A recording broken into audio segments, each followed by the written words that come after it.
Hello guys, welcome to my video. I am Jason Gr.4. Today, I will make a science experiment. And I'll be mixing solid and liquid materials. And I will choose if dissolve or not dissolve. Here are my solid ingredients: flour, salt, black pepper, and vet seed, and leaves. This is my liquid materials: water, oil, and vinegar. First, I will put water in my bowl.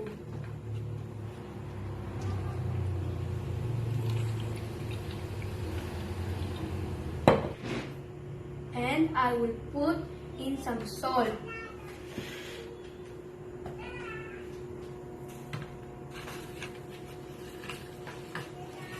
And mix it together.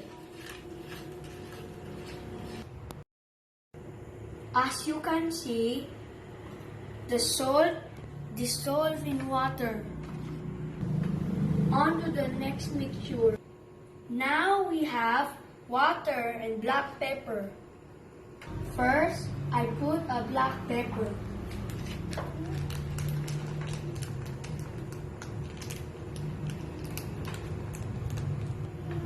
And now I mix. As you can see, the black pepper didn't dissolve in water. Next is water and flour. Now I will add the flour.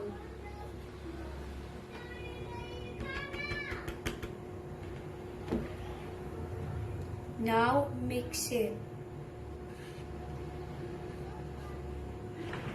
As you can see, the flour doesn't dissolve in water, and the water looks a little cloudy. Now water and vet seed. I will just put a little vet seed. Now mix it. As you can see, the vet seed dissolved in water. And now water and leaves.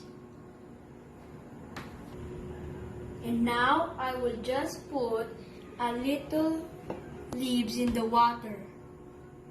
And now I will mix it.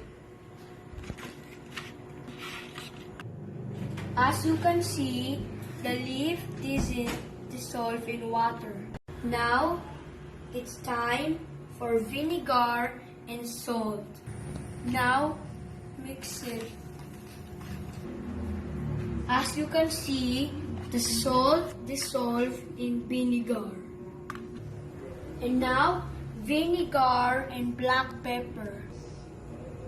First, I will put the black pepper.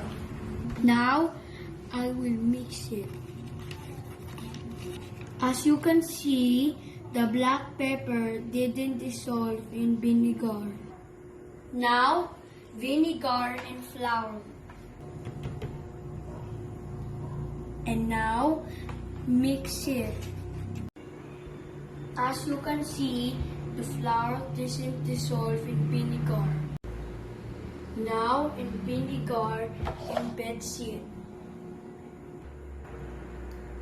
I already put the vet seed in the vinegar. Now I will mix. As you can see, the vet seed dissolved in vinegar. Now vinegar and leaves. Now I'll mix it. As you can see, the leaves didn't dissolve in the vinegar. And now for our last liquid, oil and salt. And I will be putting a little bit of salt. Now mix. As you can see, the salt didn't dissolve. Now oil and black pepper. As you can see, the black pepper didn't dissolve in oil. Now oil and benzene. As you can see, the benzene doesn't dissolve in oil. Now oil and leaves. As you can see, the leaf didn't dissolve in water. Oil. Now oil and flour. The oil dissolved in The flour. and the flour did dissolve in water. Oil.